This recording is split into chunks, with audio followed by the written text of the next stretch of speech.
അസ്സലാമു അലൈക്കും. അപ്പം ഇന്ന് വെഡിങ് ആനിവേഴ്സറിയാണ് എൻ്റെ 10 വർഷം. അൽഹംദുലില്ലാ.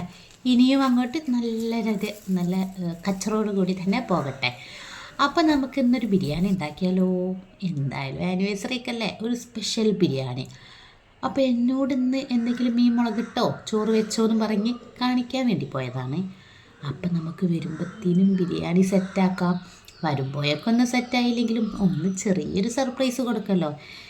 നമുക്ക് ഗിഫ്റ്റിനേക്കാളൊക്കെ ഉപരി ഈ വയറ് നിറക്കുന്നതാണ് ഏറ്റവും ഇഷ്ടമുള്ള കാര്യം. അതാണ് നമ്മളെ ഗിഫ്റ്റ്. അപ്പം എന്തായാലും തുടങ്ങിയാലോ? വായോ. അപ്പോൾ പറഞ്ഞ പോലെ പരിപാടികൾ 12 മണിക്ക് തുടങ്ങിയിരിക്കുന്നു. കാരണം ഞാൻ ഓൾറെഡി ഒരു വീഡിയോ ഒക്കെ സെറ്റാക്കാമെന്ന് വിചാരിച്ച് ഒരു പീസ് കേക്കും പിന്നെ നമ്മുടെ 10ൻ്റെ ക്യാൻഡിലൊക്കെ വാങ്ങി സെറ്റാക്കിയിരുന്നു. പക്ഷേ 2-3 ടേക്ക് എടുത്തതിന് ശേഷമാണ് ഞാൻ ഉദ്ദേശിച്ച വീഡിയോ എനിക്ക് കിട്ടിയ. ഒന്നെങ്കിൽ ഞാൻ നോക്കും ക്യാമറയിലേക്ക്, അല്ലെങ്കിൽ അദ്ദേഹം നോക്കും ക്യാമറയിലേക്ക്. ഈ 2 പേരും കൂടി കളിച്ച് ലാസ്റ്റ് സെറ്റായത് ലാസ്റ്റിലേക്കാണ് കേട്ടോ. അങ്ങനെ മക്കളും ഉണ്ട് കേട്ടോ ഈ വീഡിയോ എടുത്ത് തരാൻ. അവരുറങ്ങാതെ കാത്തു നിന്നിട്ടോ, ഞങ്ങളെ കൂടെ തന്നെ കട്ട സപ്പോർട്ടായിട്ട് നിന്നിട്ടോ. എന്തായാലും അൽഹംദുലില്ലാ ഞാൻ ഉദ്ദേശിച്ച വീഡിയോ എനിക്ക് കിട്ടി സ്റ്റോറി ഇടാനായിട്ടുള്ള. എന്തായാലും 10 വർഷം കടന്നു പോയിട്ടോ. ഇണങ്ങിയും പിണങ്ങിയും തല്ലുണ്ടാക്കിയും സന്തോഷിച്ചൊക്കെ ആയിട്ട് അതിൻ്റെ കൂടെ 2 നല്ല പൊന്നോമനകളെയും ഞങ്ങൾക്ക് കിട്ടി. അങ്ങനെ അൽഹംദുലില്ലാ കിടന്നുറങ്ങി എണീറ്റ്. സേതുകാക്ക് ഇന്ന് ലീവാണ്, കാരണം മീനില്ലാത്തത് കൊണ്ട് ലീവായി. അതുകൊണ്ട് നേരെ ചേവായൂർ കാണിക്കാൻ പോയതാണ് കേട്ടോ. എന്നെ വിളിച്ചപ്പോൾ ഞാൻ പറഞ്ഞു ഞാനില്ല, കാരണം എനിക്ക് ഇന്ന് ബിരിയാണി വെച്ച് കൊടുക്കണം. എന്നോട് നേരത്തെ പറഞ്ഞ പോലെ മാന്ത മുളകിട്ടും ചോറും വെച്ചോന്ന് പറഞ്ഞ് പോയതാണ്. അപ്പം ഞാൻ മക്കളെയും കൂട്ടി നേരെ ചിക്കൻ വാങ്ങാൻ വന്നു.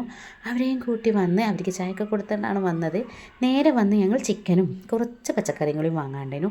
അതും വാങ്ങി നേരെ വീട്ടിലേക്ക് അവരെ കളിക്കാൻ പോയി. പിന്നെ ഒരു ബിരിയാണി സെറ്റാക്കാം. എന്ത് ബിരിയാണിയാണല്ലോ. അപ്പം ഇന്നൊരു ബിരിയാണി പോട്ട് വാങ്ങാത്തത് കൊണ്ട് ഞാൻ ഇതിലും വലിയ കുക്കറായാലും ബിരിയാണി വെച്ച് ബിരിയാണി സെറ്റ് അല്ലേ. പിന്നെ എല്ലാം ഒന്ന് അരിഞ്ഞ് ഉള്ളിയും അങ്ങനെ എല്ലാം സെറ്റ് കഴിഞ്ഞിട്ട് കുക്ക് ചെയ്യുമ്പോൾ അതൊരു ഭയങ്കര റിലാക്സേഷനാണ് കേട്ടോ. അല്ലാതെ അതിൻ്റെ ഇടയിൽ ഇങ്ങനെ ഓരോന്ന് എടുക്കണം, അതിനേക്കാളും ബെറ്റർ ഇതാണ് കേട്ടോ എനിക്ക് തോന്നുന്നു കേട്ടോ. അതിൻ്റെ ഇടയിൽ പീടിയെ പോണ തിരക്കിൽ ചായ ഒന്നും കുടിച്ചില്ല, വേഗം ചായ കുടിച്ച്. പിന്നെ എന്തായാലും സേതുക്കാക്ക വേഗം വരും. ഞാൻ ഉണ്ടാക്കി കഴിഞ്ഞതിന് ശേഷം ആവില്ല, അതിന് മുന്നേ തന്നെ എത്തുമെന്ന് എനിക്കറിയാം. ഞാൻ വിളിച്ചപ്പോൾ കഴിഞ്ഞെന്നാണ് പറഞ്ഞത്. എന്തായാലും എത്രത്തോളം സർപ്രൈസ് ആവുമെന്നൊന്നും അറിയില്ല, കാരണം നോക്കാം നമുക്ക് എങ്ങനെ ആയിരിക്കുമെന്ന്. അങ്ങനെ അതിൻ്റെ ഇടയിൽ ആൾ വന്നു. അപ്പം ഞാൻ നേരെ അടുക്കളയിലേക്ക് വന്നിട്ടോ.